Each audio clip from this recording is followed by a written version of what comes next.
Stephen Kimber is with us tonight. He's a professor of journalism at the University of King's College here in Halifax. He's also an award-winning writer, editor, and broadcaster. He's the author of 1 novel, Reparations, and 9 non-fiction books, most of them published by Nova Scotian companies, including his most recent, What Lies Across the Water, The Real Story of the Human Five, which Fernwood brought out in 2013. Please welcome Stephen Kimber.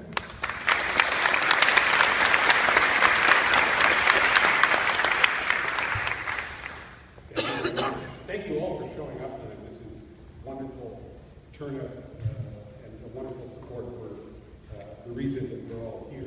When I first learned of the list of authors who were speaking, I noticed that I was number 3, and I thought, this is great. I'll get up there relatively early. I had forgotten that I was going to come after Sherry and quite what I had in mind. And they said most of what I would like to say, but I talk a little bit as somebody, as a Nova Scotian, as a journalist, as an author.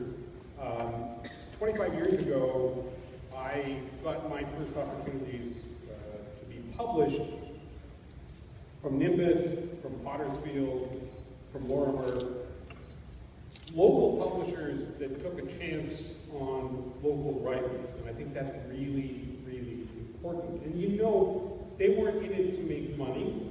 I don't think they did. And you know, it was because they believed in the stories and because they believed in giving young writers an opportunity. Since then, I've been published by away publishers, as Sherry like to put it, and I think that's probably a pretty good one. But I've also continued to be published locally too, for a couple of different reasons. Partly it's because local publishers do understand the importance of telling our stories to each other and to the world, and they care about preserving our history in a way that nobody else could. A couple of years ago, I was asked to update Thomas Riddell's wonderful Warden of the North book. That's a book that won the Governor General's Award in 1948 by Thomas Riddell. It was published by McClellan and Stewart in 1948. And reissued a couple of times after that, but it had gone out of print, I think, by the time that Nimbus rescued it in 1993 and then decided to update it in 2010. As somebody who has written a fair amount of local history, it's the first place I always would go when I started on any project, whether it was the Loyalists in Shelburne or the city of Halifax. And so I was proud to have been associated with that. When I talk about my role in the book, I often drop in and mention about the fact that it won the Governor General's Award. I don't throw in the fact that I wasn't part of that. But it is by a Nova Scotia author, and it's still around today. It's not the only time I've been involved in resurrecting a piece of Nova Scotia history. This is a more modern piece of Nova Scotia history. In 1999, I wrote a book called Flight 111 that was published by one of those away publishers, Doubleday. It was a mass market paperback, which essentially means that it was briefly everywhere you were, in the supermarket, in the drugstore, in the bookstore, wherever you were, that book was there, and then it was gone. It was pulped. It just disappeared from existence. And then in 2013, Nimbus approached me.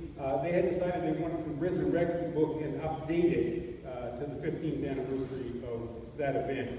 So thanks to, again, a local publisher, that story, how Nova Scotians responded to what was an international tragedy is available again. They, again, did not do that to get rich. I can tell you that from my royalty statements. But they did it to make sure that those stories are preserved and told. The other thing I wanted to say is that local publishing doesn't have to just be about local stories. What Lies Across the Water, or you probably have to get that in. You're an author, you have to say the title a couple of times in the process. That's about as un-Nova Scotian a book as you can imagine. And I began by trying to sell it to American and then Canadian publishers, big publishers, little publishers. For a variety of reasons, they weren't interested. But for a variety of reasons, Fernwood Publishing here, Black Point, Nova Scotia, was. And for 25 years, Errol and Bev have been publishing what they call critical books for critical thinkers and bucking the trends, including in publishing. And they've done it, and they've survived doing it, and they've been successful doing it. And I can't tell you how happy I was to be published by Fernwood on that book. Next week, Errol and I are going to meet in Havana to launch the Spanish edition of the book. And interestingly enough, we won't be alone.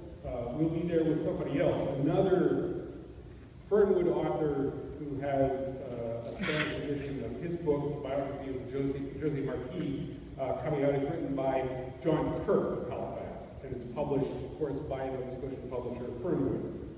So we may have a mojito or two to celebrate that fact, and to celebrate the fact that while books may start here, Nova Scotia books can take you anywhere in the world.